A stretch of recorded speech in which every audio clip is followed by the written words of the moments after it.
Good afternoon, everyone. Welcome to this interactive session for the course of traffic engineering, and this is week number 7. So, this week we will cover the actuated signal. In initial part, we will cover the actuated signal, and then we will come to the signal progression, right? So, so first we will briefly talk about the topics that have been covered, right, in the week 8 of your actual course, right, in the traffic engineering. And then we will come to the question and answer, which will help you to solve your uh, problems in the assignments. It will also help you in the solving your assignments as well as the final exam, right? So let's get started. So the topics that have been covered, so it starts with what is actuated signal controller. So already in the last week we talked about the fixed time signal controller, and then semi actuated, and then finally the actuated, right? So the one of the problem with the fixed type signal controller is that it cannot handle the variable traffic demand. So what do you mean by variable traffic demand? So suppose your traffic demand with time, suppose this is time t. So this is your traffic demand d.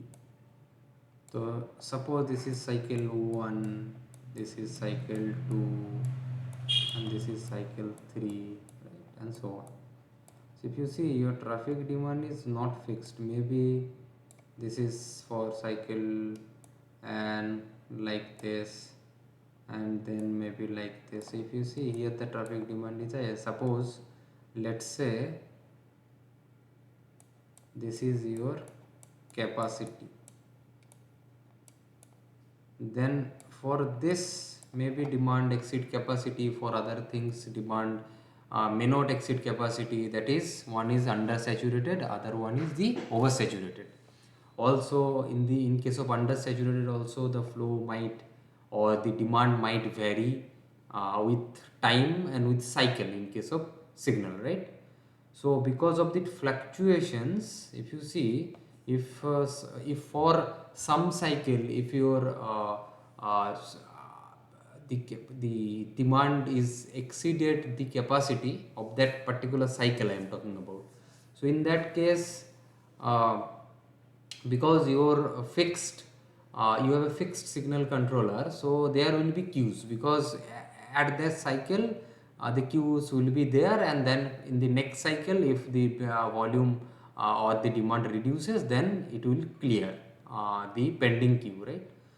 So that means we and what and also there is another disadvantage. Suppose there are less traffic demand, right? Like for the consider the case of this. So if there are less traffic demand, and your suppose your signal configuration, or your fixed time signal configuration is able to handle this much of amount of traffic additionally. So like your uh, and this will be for a particular direction, right? So for the other conflicting direction, it will be like they will incur more delays because of your fixed time signal. So actuated signal actually help us to uh, slightly reduce this kind of problem that will be occurring, right? Then our actual signal operator, even what I talked about is that only the in terms of maybe signal cycle you can modify. So in terms of maybe green times and those things, so maybe another thing you can do, you can even change the phase sequences as well, right? So uh, if you have to change your phase sequence, so suppose you are having a phase sequence, and you see that for a particular movement within that phase sequence there are particularly no demand, right? or sometimes demand may be very high for that particular movement. So now maybe you want to separate and give it another phase. So this kind of operations is also possible in case of actuated signal controller. And obviously we can always change the green times, you always change the cycle lengths as well, right?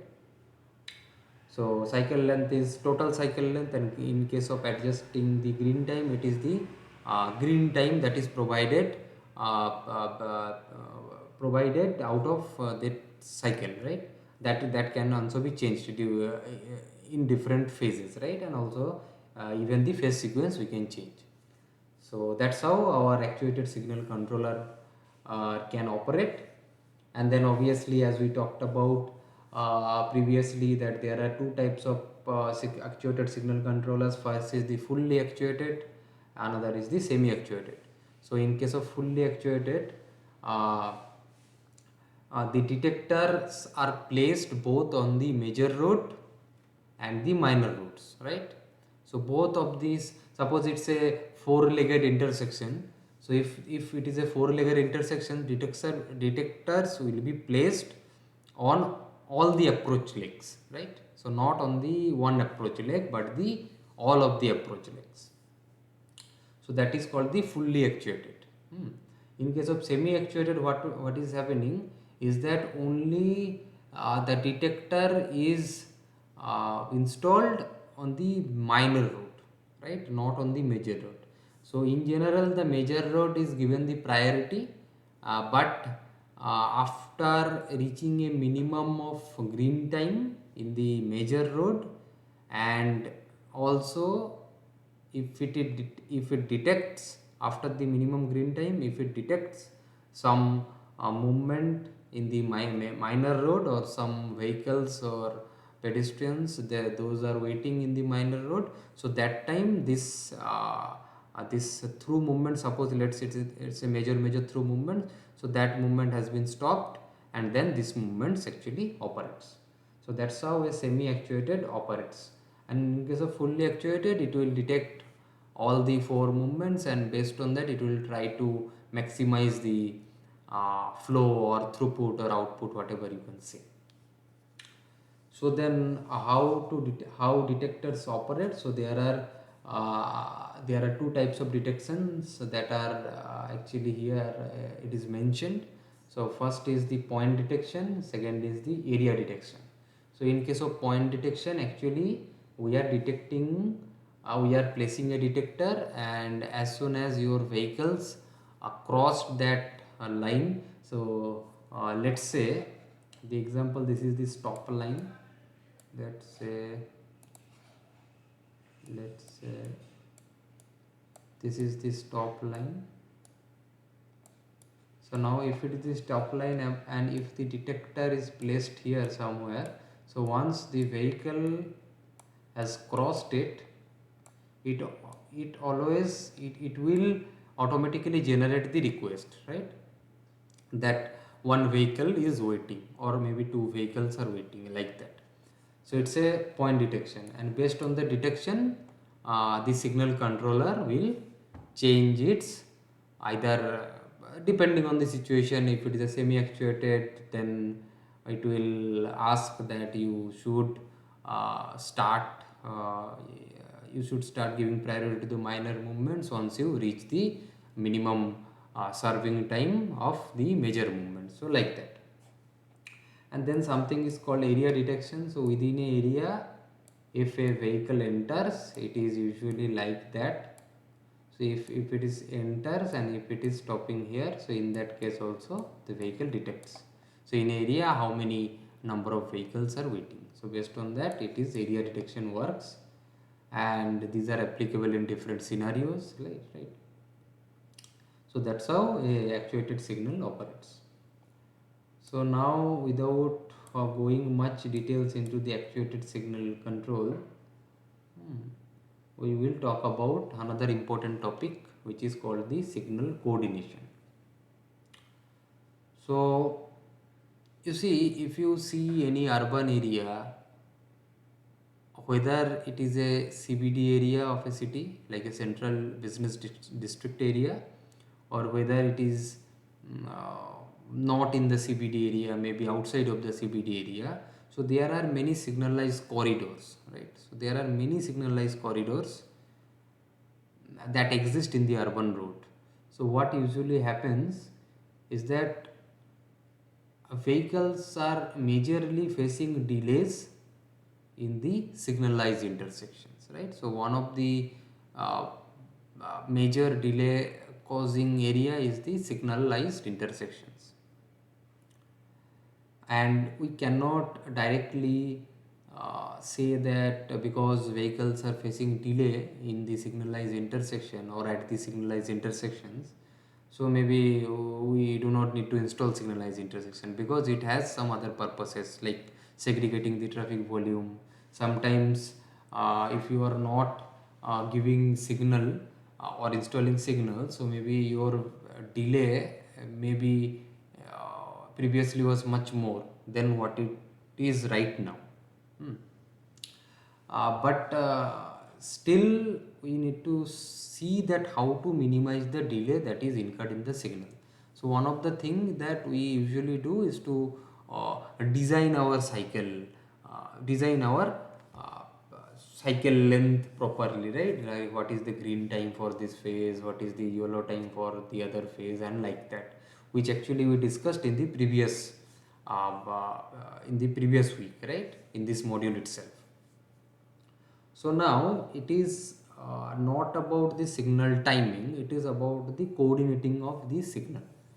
So basically, suppose you have closely spaced signal, suppose maybe within 300, 400, 500 meters you have signals, right? So now, and you are stuck in the traffic at every signal. So the cumulative delays are very high, right? So due to this, this necessity of signal coordination comes, right? So here what is the intention is to minimize the cumulative delay that is occurring due to the placing of signals. So how to do it?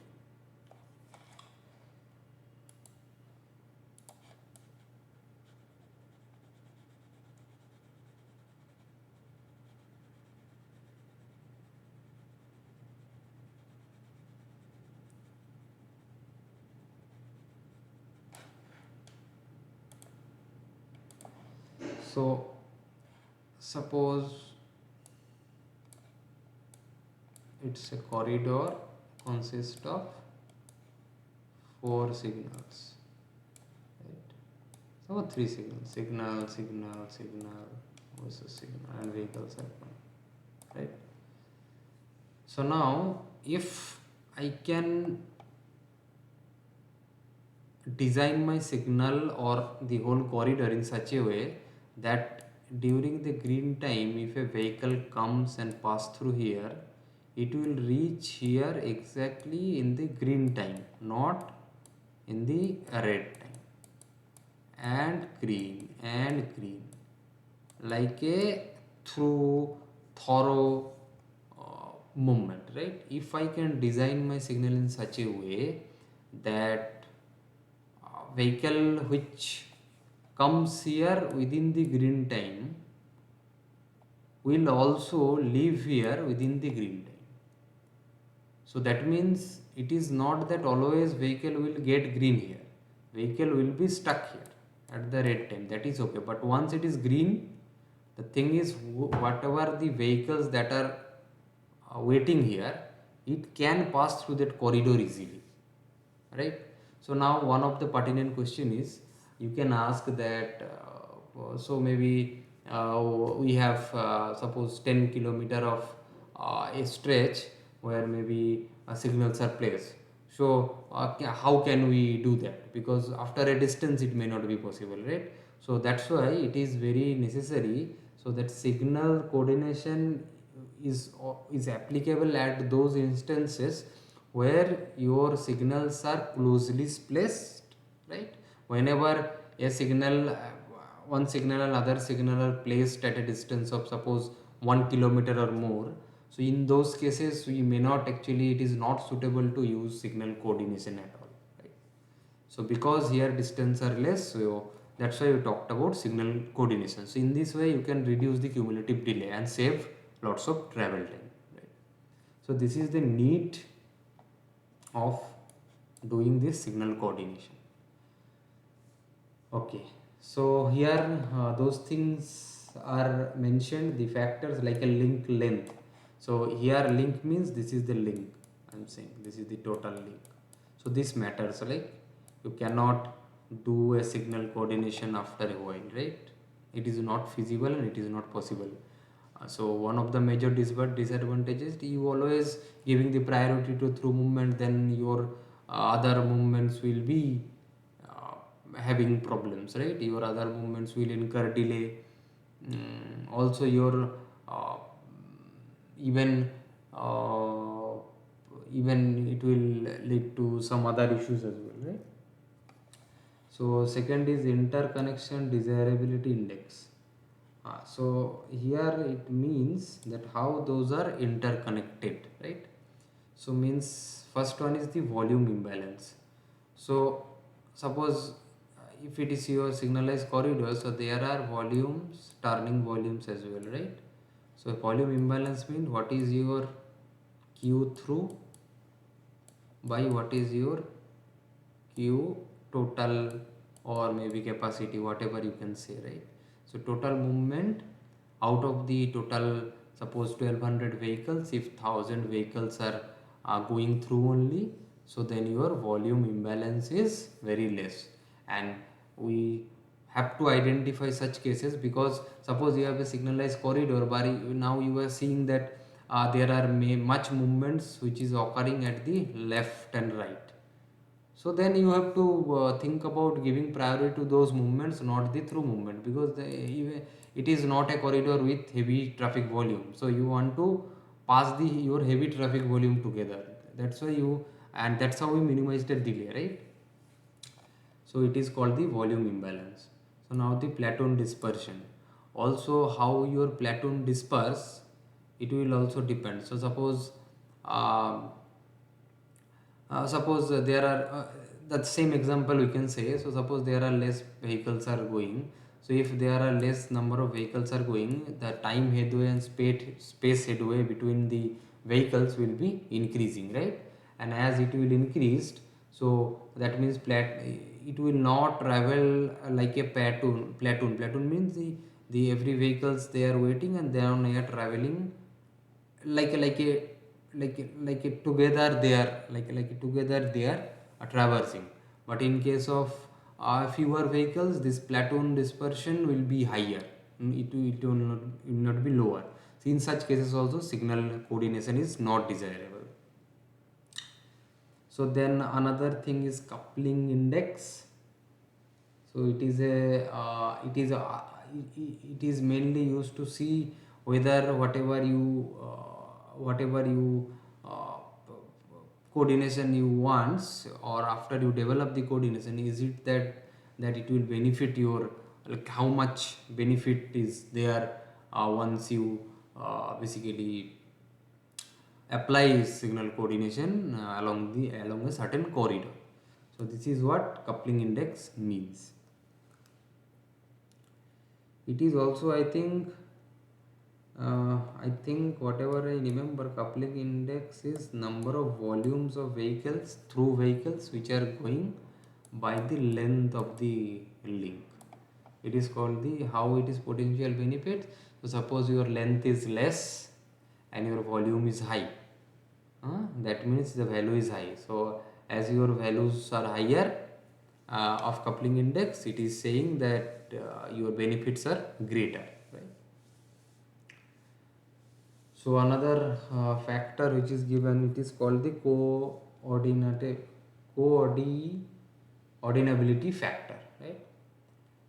So it is another measure, or it's a aggregated measure to see or to check whether your basically uh, means these are the factors which are actually influencing your coordination. So whenever you want to design, you want to calculate the factor, and this factor generally calculated by maximum of this and this, and then this and this. So if you add it, so it is called the value of the coordinatability factor. And I think some ranges has been given. So I think if this value is greater than 0.5, I suppose, maybe 0.5, then coordination is, I think, desirable. Greater than 1 means it is must, it is needed, it will give you lots of benefit. And 0.5, once it is greater than 0.5, maybe I think as per what I can remember or I can recall, so this value is ensuring that you can adopt a signal coordination at that particular corridor. So now this coordinating factor depends on travel time and signal spacing. So obviously, as I said, that if your signal spacing is too high, then actually it will negatively impact your coordinatability factor. And also your travel time, if it is very high, then also it is problematic. Also it depends on the link volume, because link volume is low means we do not need, but high means we need, right? So then splits. Split means here either you can say green splits, so it may involve your effective green, G effective, and maybe also your yellow, sometimes your all red if it is given. So this is called the green split. So it obviously depending on the green split, because your green split is less means your coordinating may not work. And also the offset. So this term actually I did not discuss previously, what is offset. So let me just start elaborating this term first.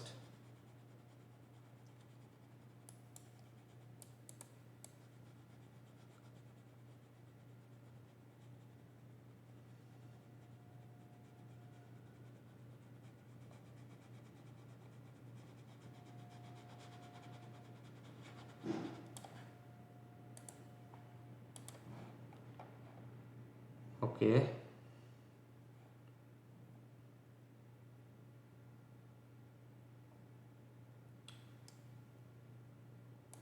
So suppose this is signal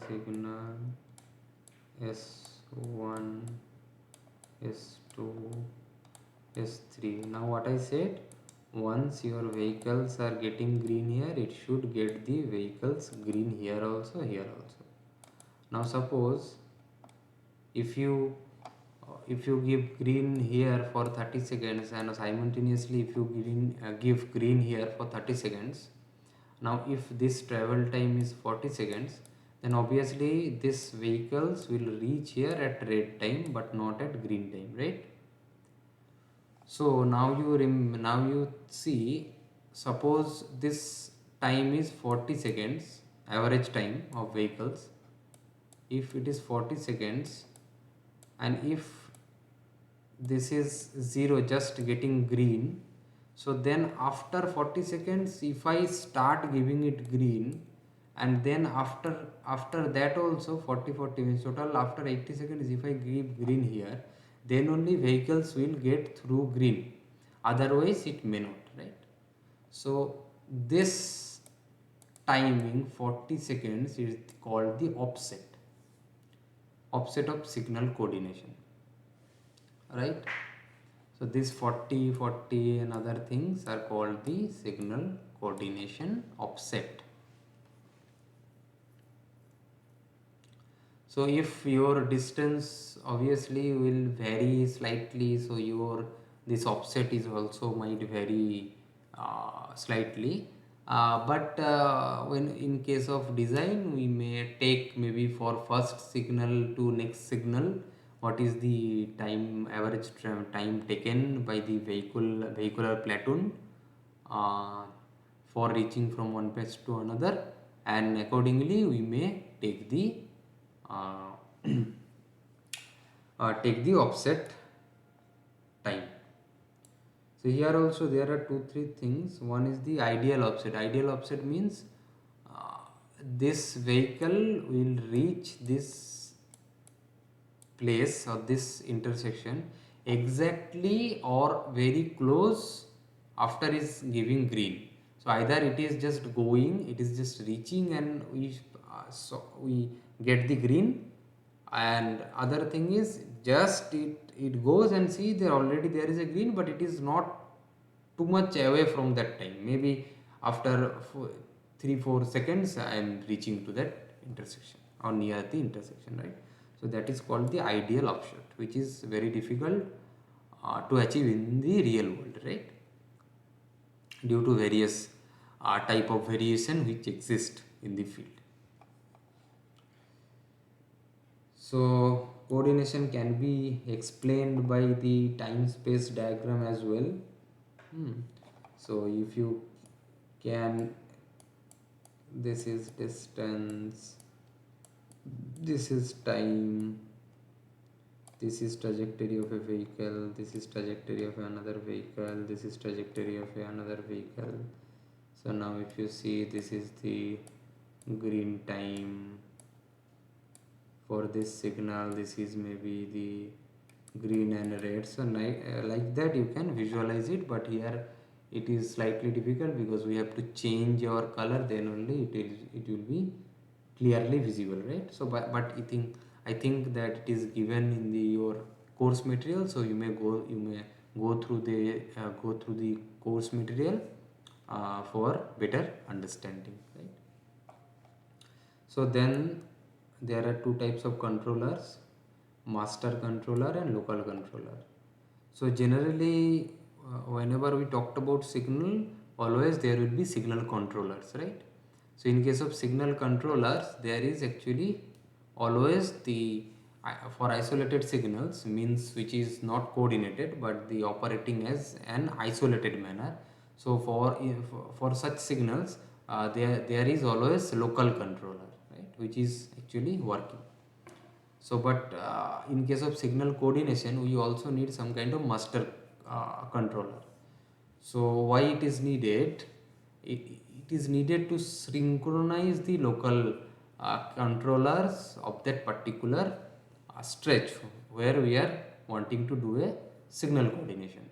So because suppose your one signal is getting green, and now how do the next uh, signal controller knows that it is already getting green, right? So you may argue that no, we will prefix everything, and accordingly the cycle will revolve. But basically that may first lead to errors, and second is that uh, you have to change your local controllers based on the peak and off peak time periods, right? Because during the peak your travel time is high, but during the off peak your travel time is less. So you cannot do that. So that's why you need a master controller which will sync all the local controllers for that for the signal coordination. So now what is called the bandwidth? Okay, so it is also an important term in on the context of this signal coordination.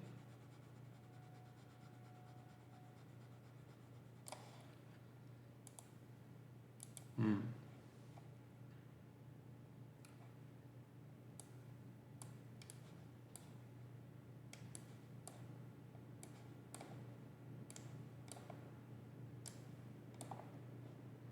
So suppose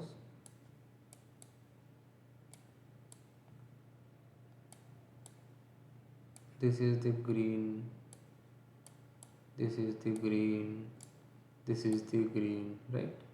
So now you see the vehicle 1 trajectory of this vehicle 1 and vehicle 2. So that means at time 0, because it is time and it is distance. So at time 0 the vehicle start traversing and it will reach here. It is getting, maybe this is red, maybe for here this is red, right? So it is getting green here, right? After some time period, maybe t1. Hmm? And then also it is getting green here, also it is getting green, and it is a well ideal coordinated system, right? So so the trajectory of a first vehicle which starts here and leaves here, and the last vehicle which also at the end of the green, or uh, maybe in between, whatever way you have designed the signal, in that case what that vehicle at the end of this green also which clears this point. So the gap is that, so the you may think it like this. So once the first vehicle gets the green, it is getting green throughout, then the next, then the third one, then the fourth one, and so on, right? So the nth vehicle, which is the last vehicle which gets green in the upstream or the initial intersection, and if it can pass through that intersection, and it is the last vehicle because then it is red, and it is, if it is can smoothly uh, uh, goes through the whole intersection and out of the, or out of that signalized corridor, so that time is considered as the bandwidth, right? So that means you can say, if it's an ideal situation or ideal offset, if you can design, so then there is a chance that our green time will be equal to the bandwidth, right? But usually it is less than the green time. Are you getting? Hmm. So what about in case of oversaturated signal, the bandwidth? Now imagine it's an oversaturated case, wherever there will be a spillback or vehicles will be accumulated as queue, and it will impact the upstream intersections, right? The downstream volumes are impacting the upstream intersections. In such cases,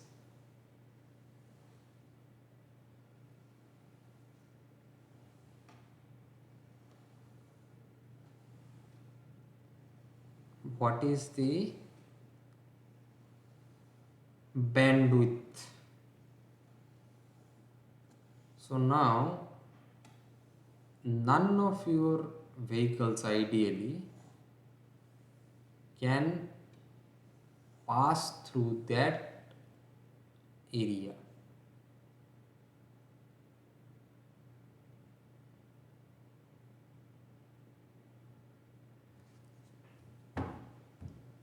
So in that case, you have to provide additional timings, or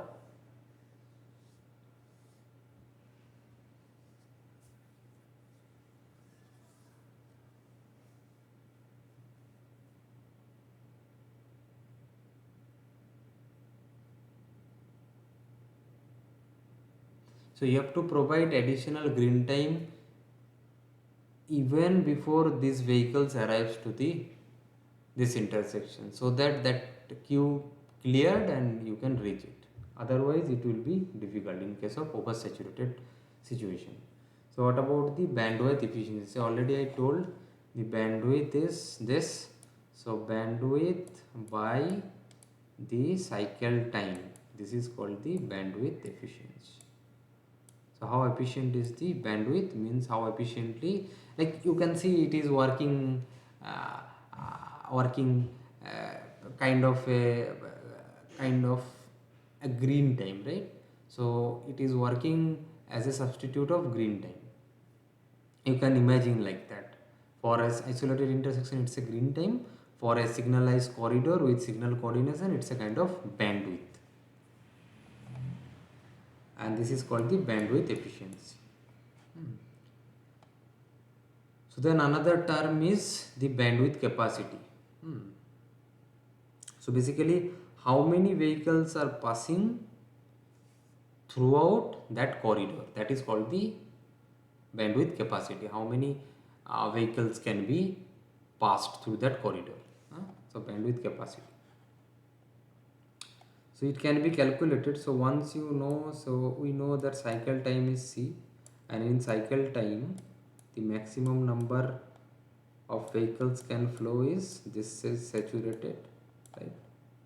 So now your cycle timing is, you can imagine it as a b, right? So hs into b into c. But if your number of lanes is more than one, then obviously you have to multiply the number of lanes, right? Because this 3600 by h is applicable for one lane only. So if your headway along a particular lane is 2, then it is okay. But if it is if there are multiple lanes, so it will be multiplied by 2. So this is your bandwidth capacity. So then it comes about your long and short cycle lengths. So suppose in a coordination, whenever you are performing a signal coordination, if you provide long cycle lengths, then what will happen? So progressively, obviously your throughput will be maximized, right? Your throughput means the number of vehicles passing through that corridor will be maximized, because my cycle length is large, and most probably my green time or green splits will also be large. So in that case we can do that. But there could be some other issues here. First issue is that your conflict movements delay and other things will be on the rise, right? Second is, if there are any storage lanes are available for U-turn of vehicles, then those vehicles will have to wait for longer time because your throughput is high. So now those vehicles that will cross, it has to wait, and it will also queuing up and lead to problems in your other through directions, isn't it? So then you have to think, because if the right turning movements are are occurring, so or are there or are present, so there will be problems, right? If you provide a uh, long cycle lengths throughout the corridor, so that has to be clearly understood. What could be other possible problems if we use the long cycle lengths? So for both direction, that right turning movement problems will be there. They cannot take a right turn, but they are coming because they are coming through and they are waiting at the storage lengths, right? Okay, then what could be the other issues? Is there any? I'm thinking that is there any other issues that may occur due to this long cycle lengths? Oh, sorry. Mm.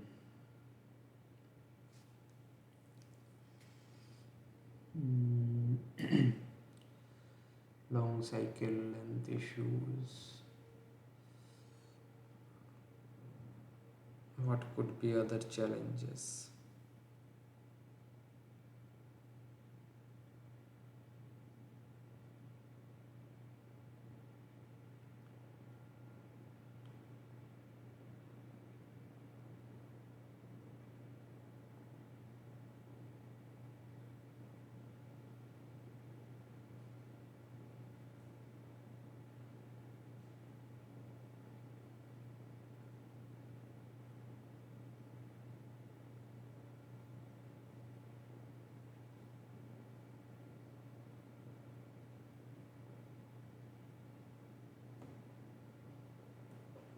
Okay,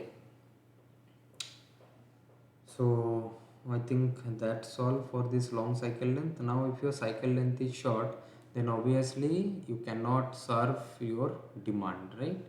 Your demand will be, your demand cannot be served because your cycle length is too small.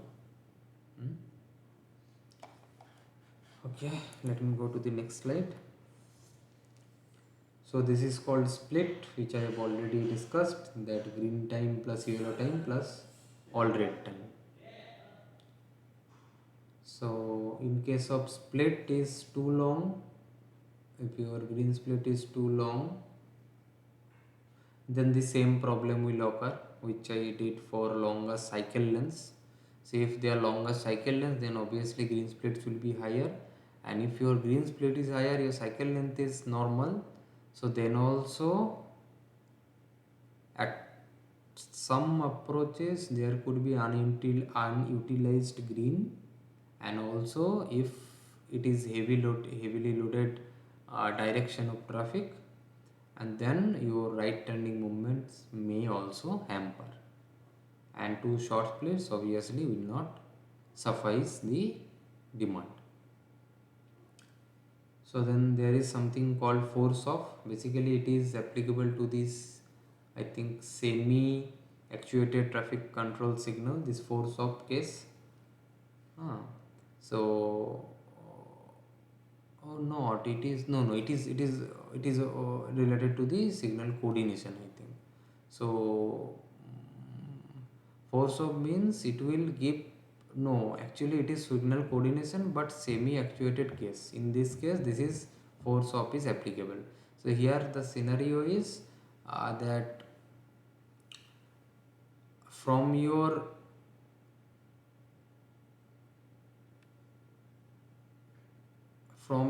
non-priority approach, the signal immediately turns and give priority to your uh, coordinated approach, right?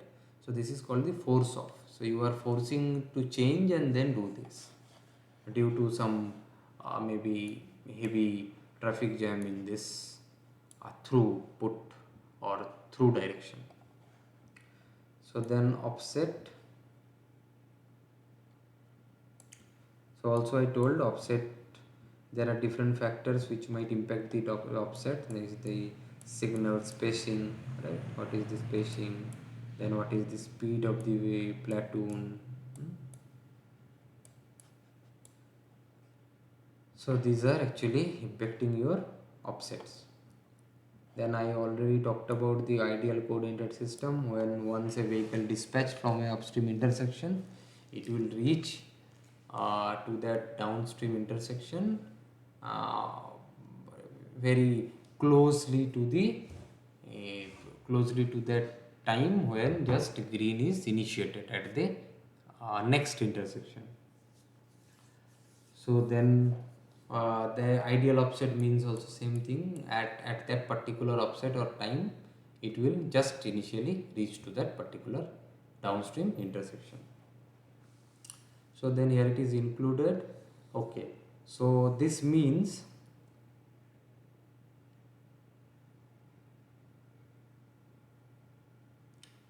so startup loss time means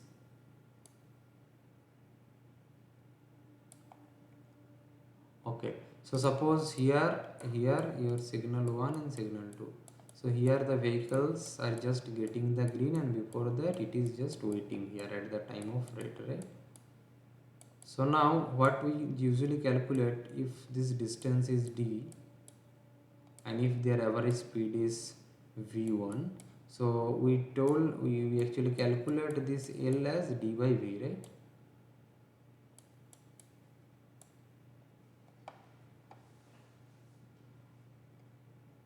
Means time, that's what I mean. Time means here the offset time we calculate, and we told that it is this. Now what we did not consider is that once it starts moving from this location, it will like startup loss time concept we already know, so but we did not include it. Now what will happen because of that, here there will be a loss of time, right?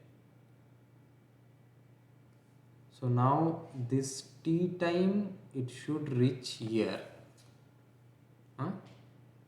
But this platoon speed, this platoon speed is calculated using the vehicles which are moving in platoon with saturated headways.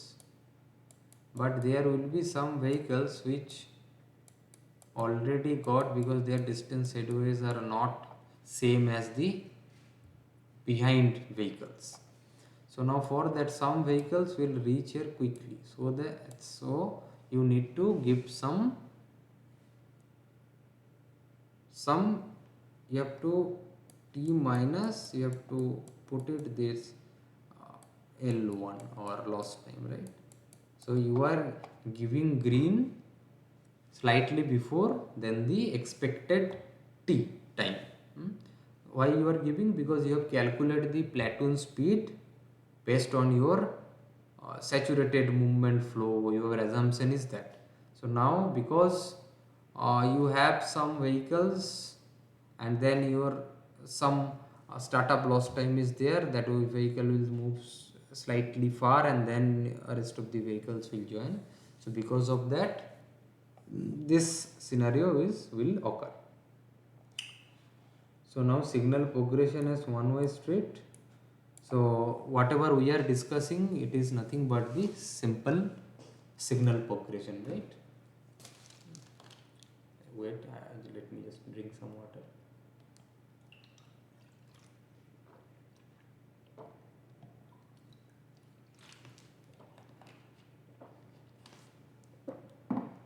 So basically simple progression means, okay, the vehicles are progressing and the all other things are fixed. So whatever we are discussing till now, it is the simple progression. So now what is the difference between then a simple progression and a flexible progression? So if you repeat your simple progression 2-3 times for peak or different demand scenarios, it is called the flexible progression. So why it is flexible? Because based on the demand we are changing, we are doing the same thing, but based on demand we are just uh, implementing different simple progressions there. So that is called the flexible progression. So now there are something called the reverse progression. So it is applicable at those scenarios where usually what is the thing is that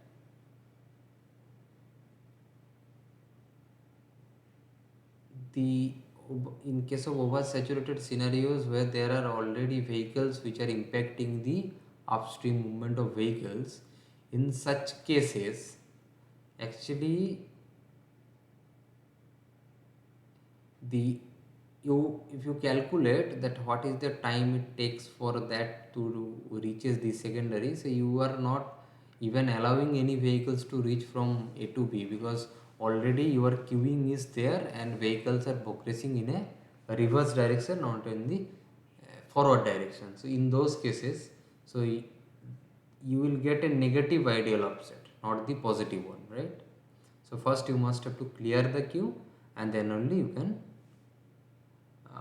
focus on other things.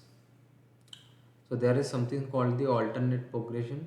So alternate progression is that form of progression where you will find that there are alternate red, green and red and green, like that.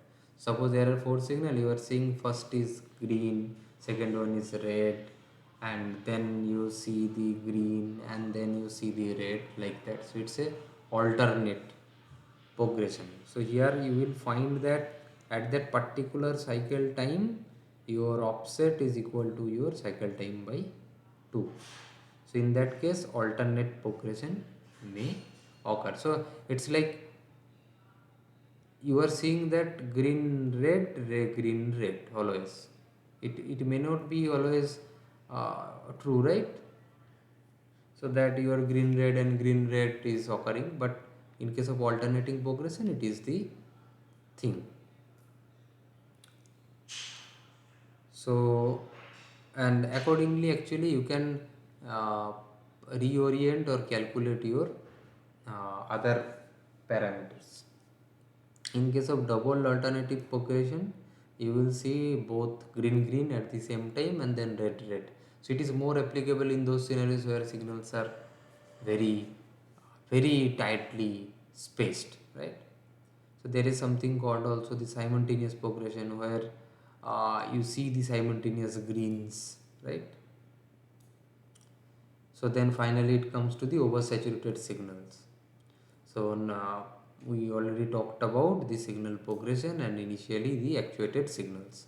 So now we can start we can actually discuss some concepts only here regarding the oversaturated signals. So oversaturated flow rate means your demand has exceeded your capacity, right?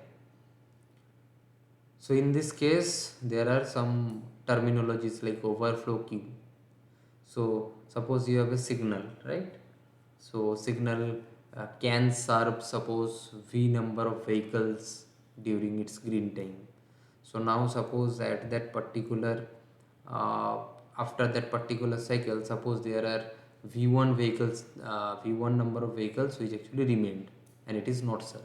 So that V1, that extra number of vehicles, we can say that those are overflow queue vehicles, right? So then it's called the approach spillback. So suppose you have two intersection in a relatively close manner, like in case of signal coordination. So now if your or, or downstream intersection vehicles are queued up and affect your suppose it is affecting your upstream vehicle movement, right?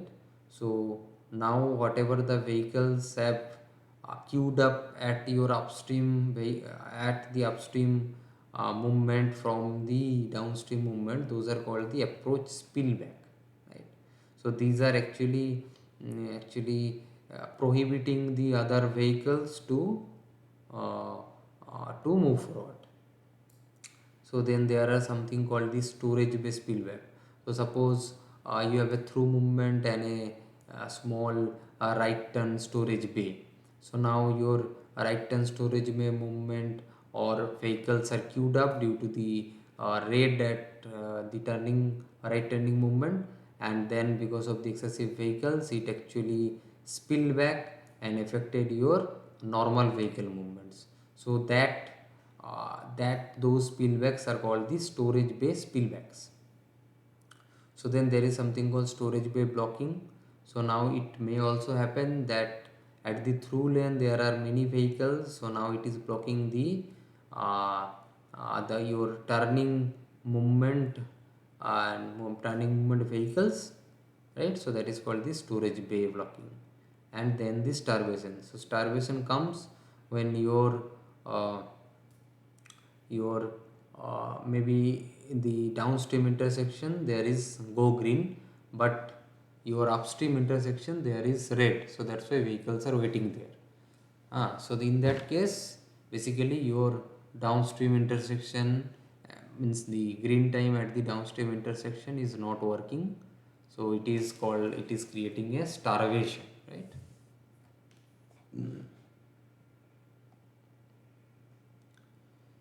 Okay. So basically in case of oversaturated intersection, because always V is very greater than your capacity of every intersection. So the best what we can do, we can increase the throughput. Throughput means the maximum number of vehicles which are going through at that direction rather than right and left turn.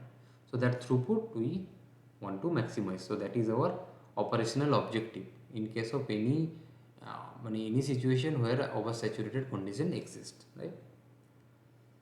So then there are some mitigation policies or strategies that has been discussed or mentioned to get rid of the oversaturated situation. So one of the strategies is to use the split reallocation. So here we increase the split of the oversaturated direction by taking the split from some other phase where the undersaturated condition maybe exists, right?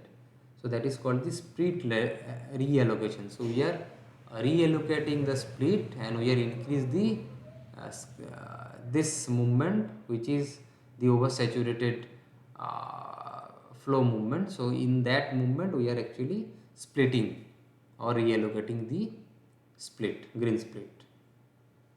So then what other thing is that we can increase the cycle length. Always we can increase the cycle length. So if we increase the cycle length in the overall, so also we can automatically can increase the green time, right?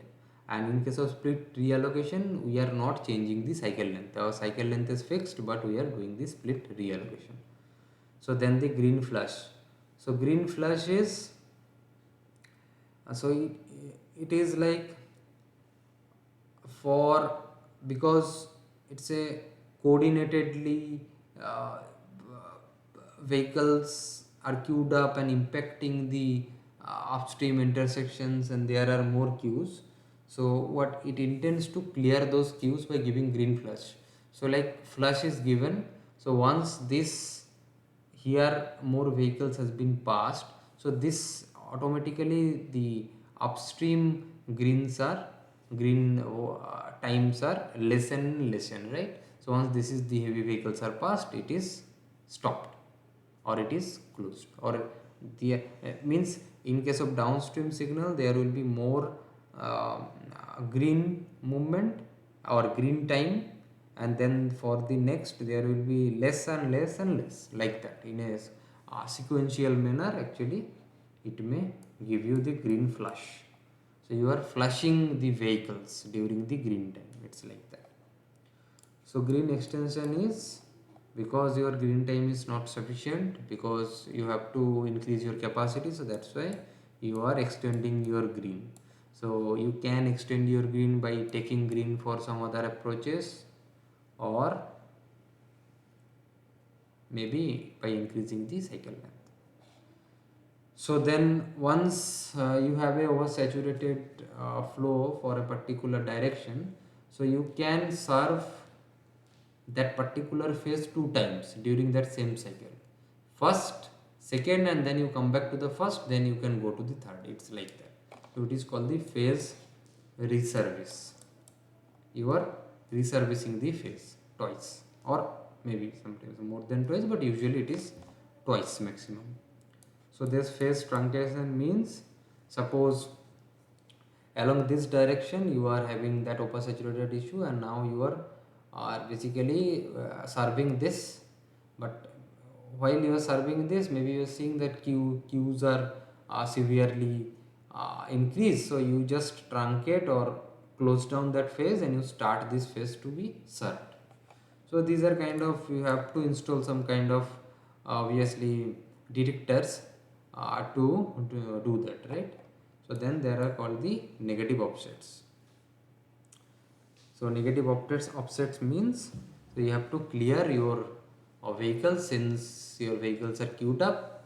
Now first you have to stop your that red time and give some, immediately give green to the downstream signal. Once it is clear, then you open the this downstream this upstream signal. So actually we have tentatively tried to discuss all the topics or the main content that has been covered, although there are some things like signal progression in along two-way roads, Robertson platoon dispersion model, so those we did not discuss, but approximately we have discussed these things. So maybe now if you have any queries you can ask, otherwise I will be starting our Q&A session, right? So I will be waiting for some time, then I will start the Q&A.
So if you have nothing to ask, so let me start the Q&A for today, right?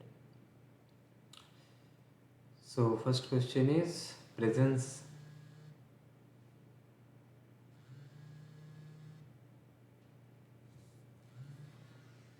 One second.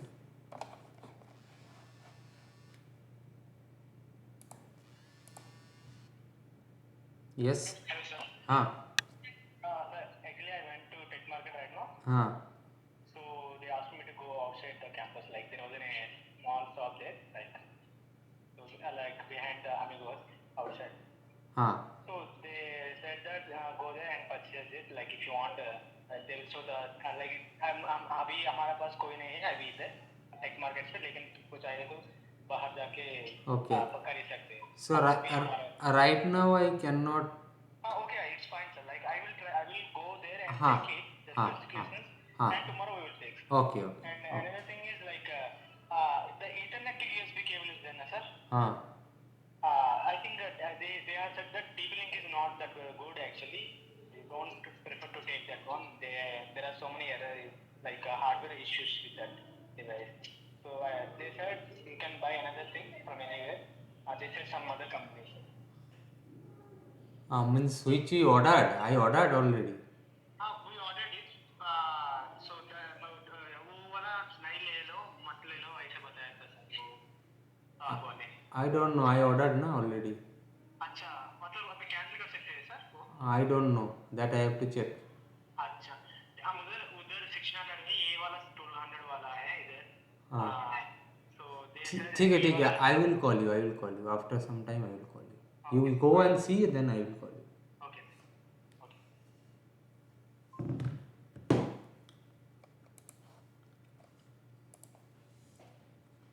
Sorry for the disruption. So let's start. So presence of detection with a 90 feet detection length is used as an intersection approach for detecting the vehicles. Front edge of the detector rests on the stop line. So this is called the presence detection. It is a type of detection which actually I think you are aware of, right? So then assume a head-to-head spacing between vehicles in queue is 20 feet. Okay. Startup loss time is 30 seconds. Saturation anyway is 2 seconds. So estimate the value of G. So value of G is nothing but loss time plus 2n. So loss time is 3 seconds and 2 into number of vehicles is 1. So this is the answer for this. So this is the minimum time you have to give, because this is a semi automated signal, right? I think it is very straightforward, and this formula I think it is given. So we do not need to wait here, right? We can go to the next problem. So the problem is the minimum green for actuated phase is 10 seconds. Minimum green for actuated phase is 10 seconds. So this is also a semi-actuated scenario. To account for the peak cycle to cycle varying demand, a multiplying factor is chosen, right?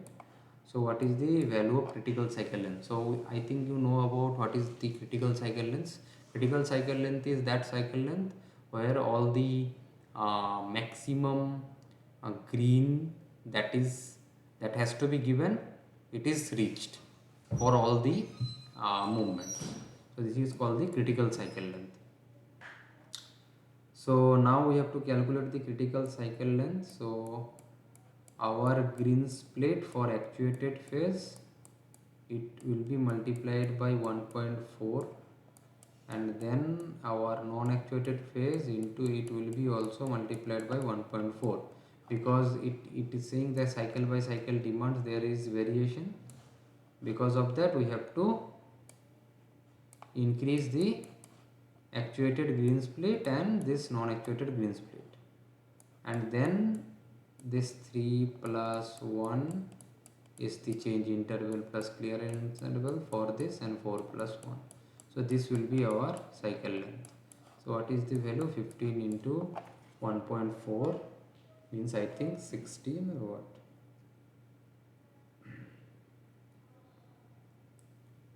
So 15 into 1.4 is 21, and 30 into 1.4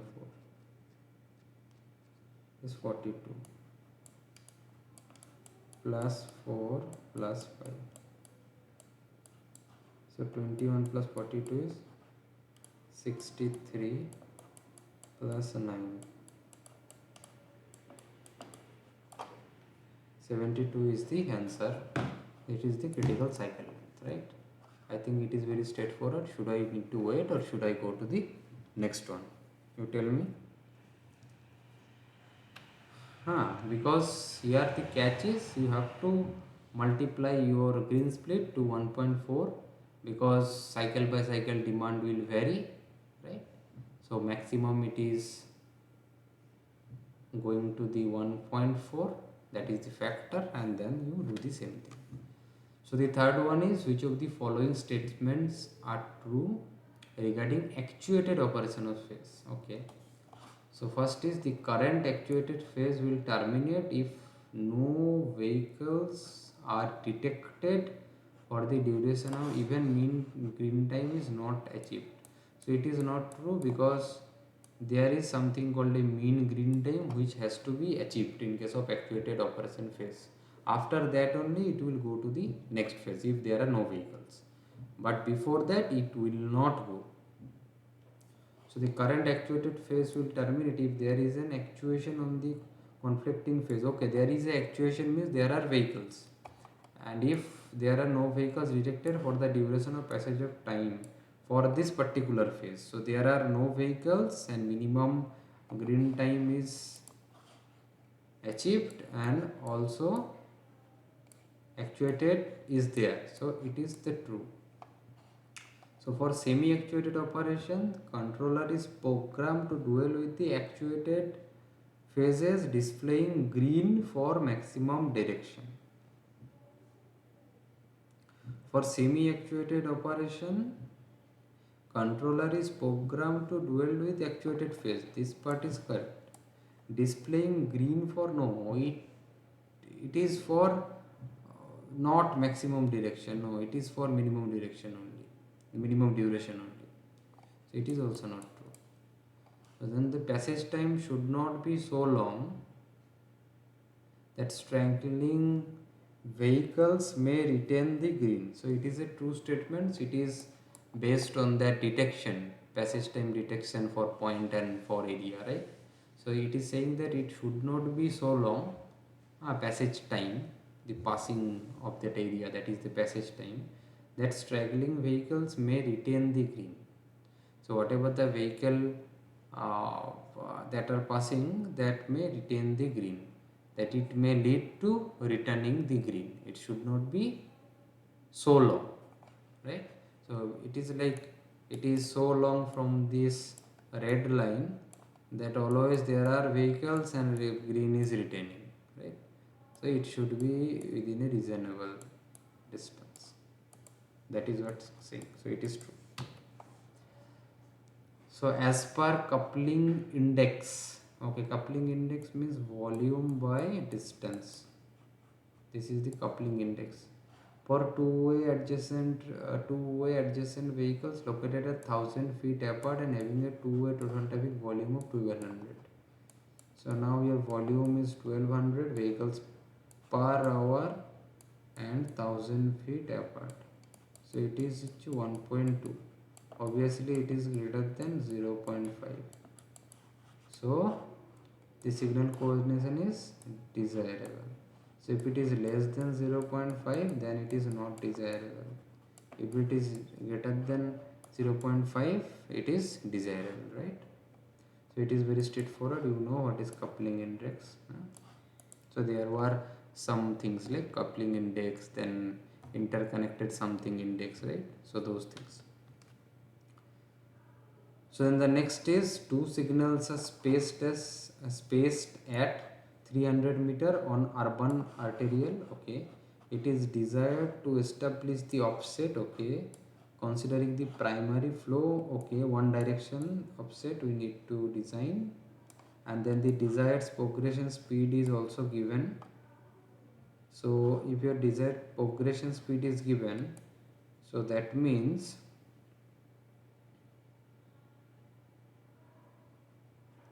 300 meters by 60 kilometers. The cycle length is 60, saturated headway and then the startup loss time is 2.5. What is the ideal offset between the two intersections? Assume that vehicles arriving at the upstream intersection are already in a progression. So there is no loss time here, no startup loss time here because vehicles are in progression. At the initiation of green, vehicles are in progression, right? So then your answer should be this only, 300 meter by 60.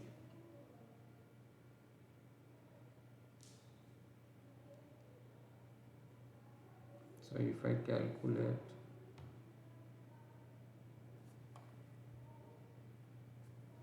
suppose 0.3 kilometers by 60,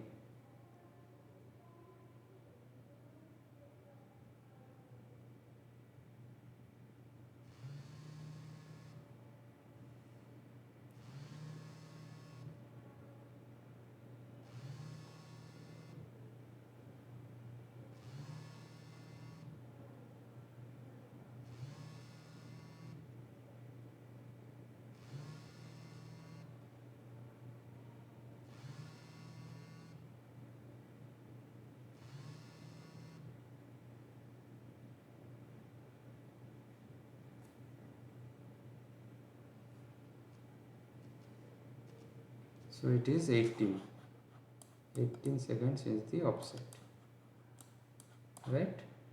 So this is kilometer per hour.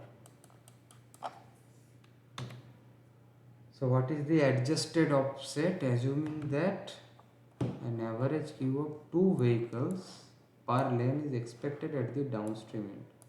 So whenever your green is initiated here, so here you will find already the vehicles are here.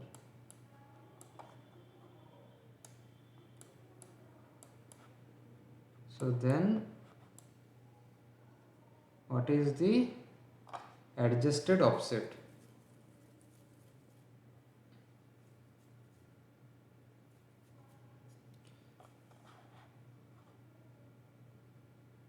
So previous was 18, I think. How much previous was 18? And here lost time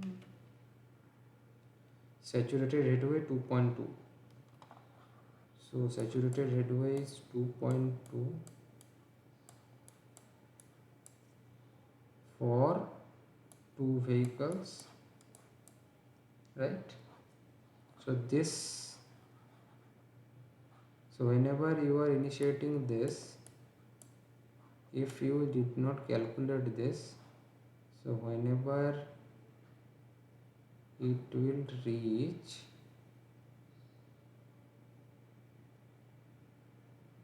it will encounter these vehicles, right? If you calculate and did not give green early, so you have to give green early. And also because this vehicle volumes also incurred some startup lost time delay, right? So it will take some more time.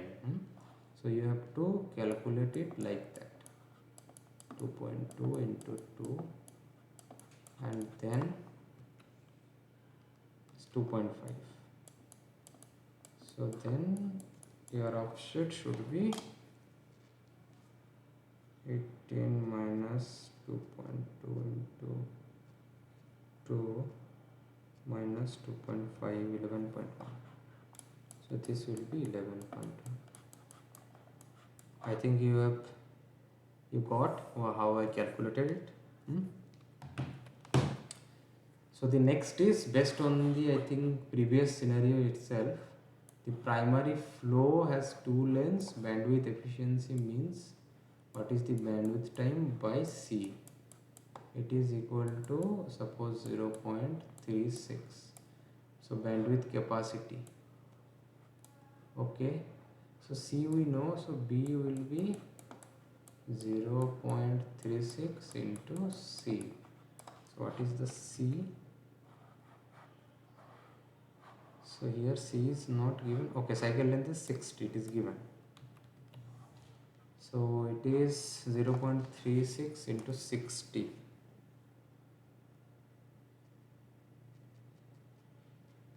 So 21.6. This is the bandwidth. Now bandwidth capacity. So bandwidth capacity will be 3600 by H into C. Here into is this B into number of lanes. Number of lanes we have to check.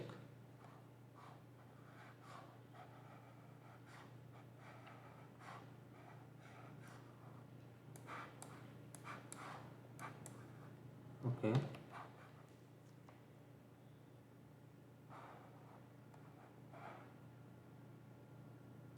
Okay, it did not say that what are the number of lanes. That's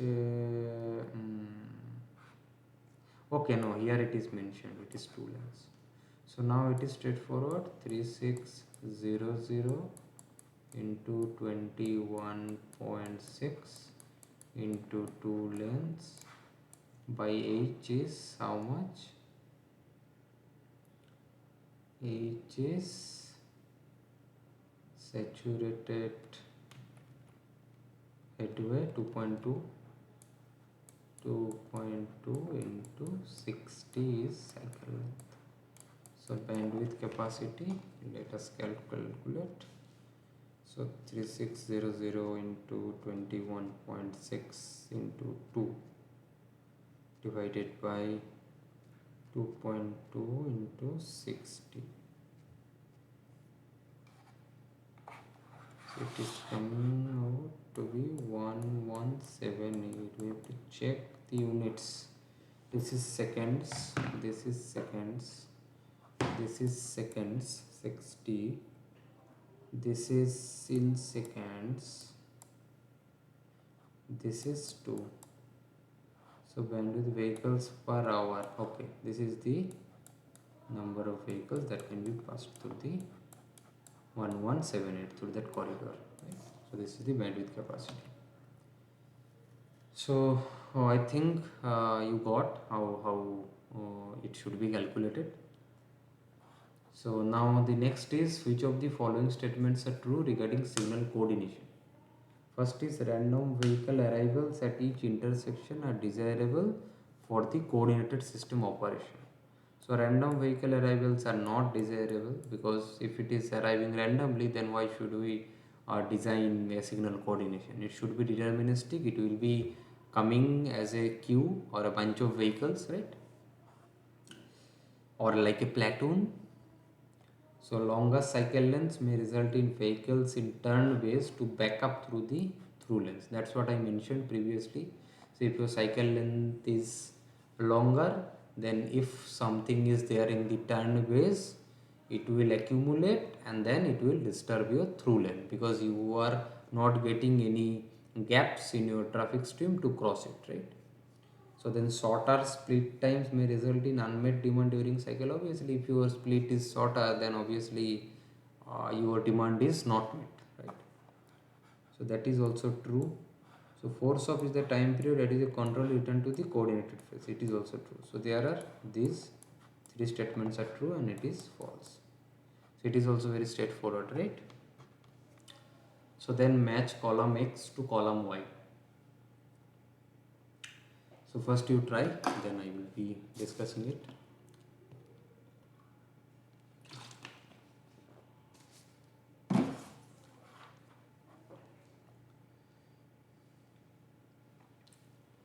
So first is flexible progression, and then the reverse, and then the alternate, and then the simultaneous.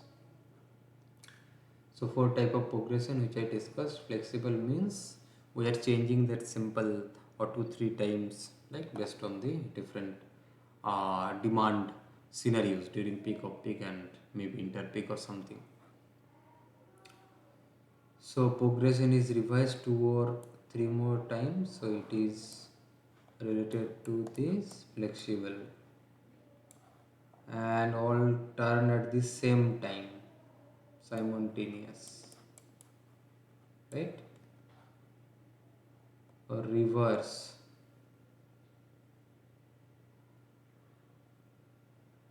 that's what I said, that before I turned this is turned on, this is red, already I turned this green. Normally what we do, after some time we turned it green, right? Here it is reverse. Before I turned it red, I already turned it green. So C is called the reverse. And then A is also alternate, means it is alternating progression. So this should be the correct order. 1 will be D, 2 will be C, 3 will be A, and 4 will be B, right? Okay. Any confusion? Any queries till this ninth question? If you have, you can ask. No?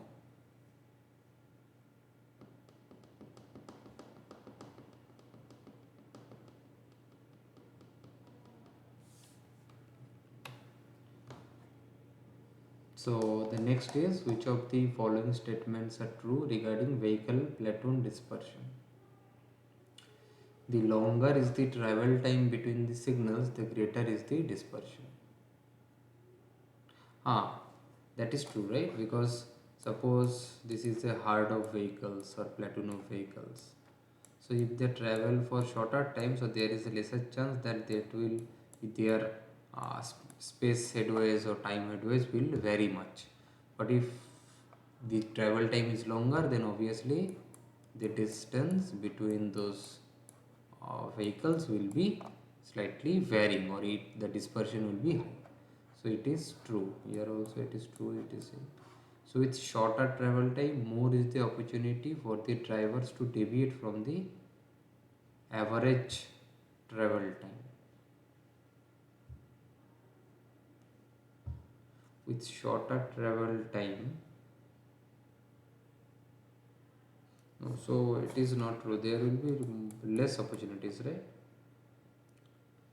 So downstream arrival in each time step is independent of the departure from the upstream stop line. This is also not true because it is depending on, right, based on the vehicle platoon dispersion. It is depending, obviously.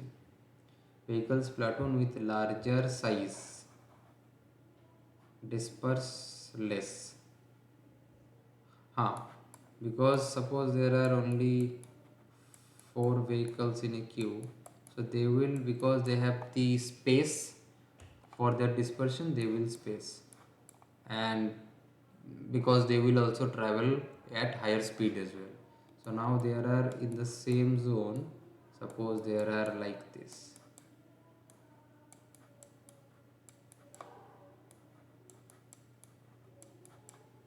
like this.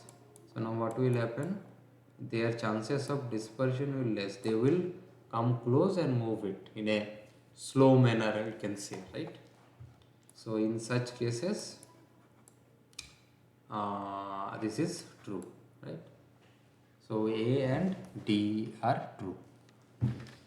So are there any confusion, any problems up to this? Because I reached to the end of this traffic engineering live interactive session. So if I can recap, so these are the things that I discussed initially when I started.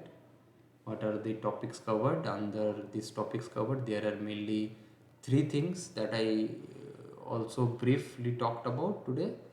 First is your actuated signal controller. What are the types of controller? Why you need this actuated traffic controller? What are the types of traffic controllers? How do you actually, in different ways, you can use the traffic controller to adjust your demand, right? So then what sort of detection you need? Is it the point detection? Is it the area detection, right? So then we actually talked about the signal coordination, where we talked about what is the need of such signal coordination, at which places it is relevant, right? Right. If so, is it that the need is that the vehicle, the intersection should be closely spaced, or it should be far apart for us to implement this, right? So then we discussed about the what are the factors to judge for before we actually go for the or implementing the signal coordination, right? So then there are a lot of factors like link length, interconnection desirability index, then the coordinatability factor, right? Then also the coupling index. So like that we use these factors, right? Also we actually talked about some important terms related to this signal coordination, like travel time, signal spacing, link volumes, plates, what are the offsets, and etc. etc. Right? So, and also we started our coordination using a space-time diagram. Then we talked about why we need master controllers apart from the local controllers which we install in the isolated intersections, right? So then what is the bandwidth? What do we do if the oversaturated condition exists? What is the bandwidth efficiency? What is called the bandwidth capacity? Then the what will happen if we provide longer cycle lengths in a coordinated signal cycles, and the shorter cycle length, what will happen? Then we talked about what are called the splits or green splits. What will happen if we increase or decrease too much the split, right? Obviously in the context of signal coordination. Then what is the force of, what are the factors that affecting a offset, right? So then what is called a ideal coordinated system. For that obviously you need a ideal offset. How to what is the ideal offset basically, why it includes also startup loss time. Also it includes sometimes if some queued vehicles are there, so how you can calculate or modify or adjust your ideal offset. Then we went on to discuss the signal port coordination at one-way street. Then we discussed what is the different type of progression, starting from the simple, then the repetition of simple in during time periods, which is called a flexible. Then we went on discuss the reverse progression due to the excessive queuing, right? And which also led to the negative ideal offset. So then we also talked about alternate green red progression, then double alternative progression, simultaneous progression, right? Then after we finish our discussion on progress signal coordination, we actually came back to the oversaturated signals, right? So what is a overflow queue? What is an approach spillback? What is a storage based spillback? What is a storage delay blocking?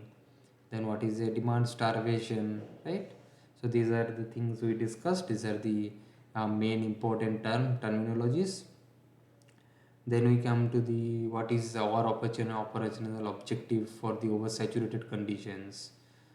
Then we also discuss about some of the mitigation strategies, right, to overcome the oversaturated scenarios, which actually you will often see the urban areas during peak hours. There are oversaturated scenarios which exist, right? So then actually we talked about this simple problem starting from the this detection problems. Then we come to the actually what is the critical cycle length, how it can be calculated, right? We are actually calculated here everything. So once we did that, then we also went to on some theoretical questions like what are the statements are true based on the actuated operations, when your actuated phase will terminate, right, those scenarios. Then we calculate the coupling index, and we saw that how greater than 5 value of coupling index indicates that you can actually implement the signal coordination, it will benefit you, right? So then actually we go on and solve this problem where we have to calculate first what is the ideal offset, and then in the next part we calculated what is the adjusted offset in case there are queued vehicles at the downstream signal. So then actually we calculated what is the primary flow, right, at one direction, how it is impact the bandwidth efficiency. So then we also calculate, we also discussed about the uh, different signal coordination scenarios, which is true, which is false, right? And these are the different progression which actually I previously discussed as well, and it is a we matched this sort of things. And finally, this is the last one. We actually discussed about the different points that how platoon dispersion happens, right? So basically, these questions will actually, I believe that it will help you to solve the assignment questions, which is I think due in the next week or maybe later on this week only. Not this week, maybe the next week, right? Because today is on Saturday. So I think next Wednesday or something. And also this sort of questions I think you may find very useful whenever you are giving the NPTEL main exams, right? So that's it from my side for today. If you have any more queries or questions, you may ask. Otherwise, we may close this session. So I will wait for some time before I actually close it.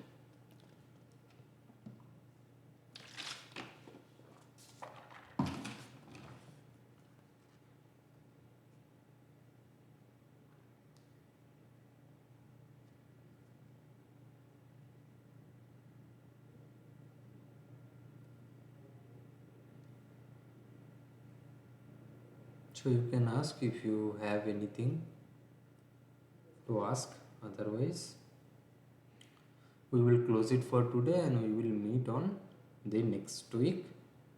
But not on Saturday, but on Friday, because that is my usual schedule.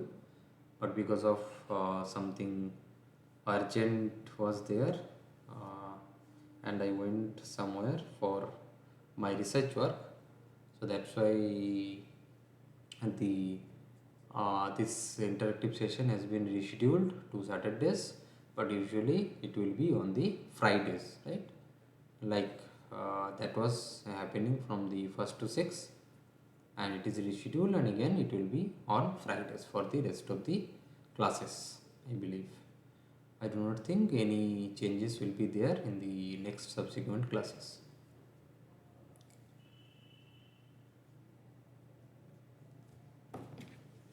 Okay, once I get confirmation from you, maybe I will close it.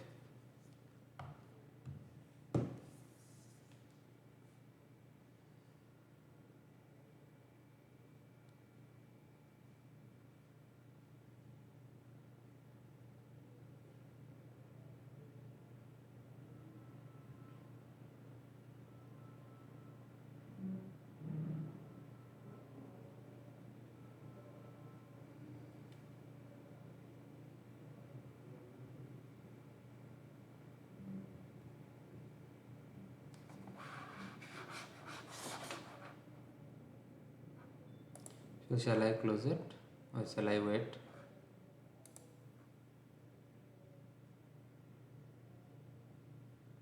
I think you do not have any more questions, right? So maybe I should close it, right? So okay, then I think I will close it right now. Okay.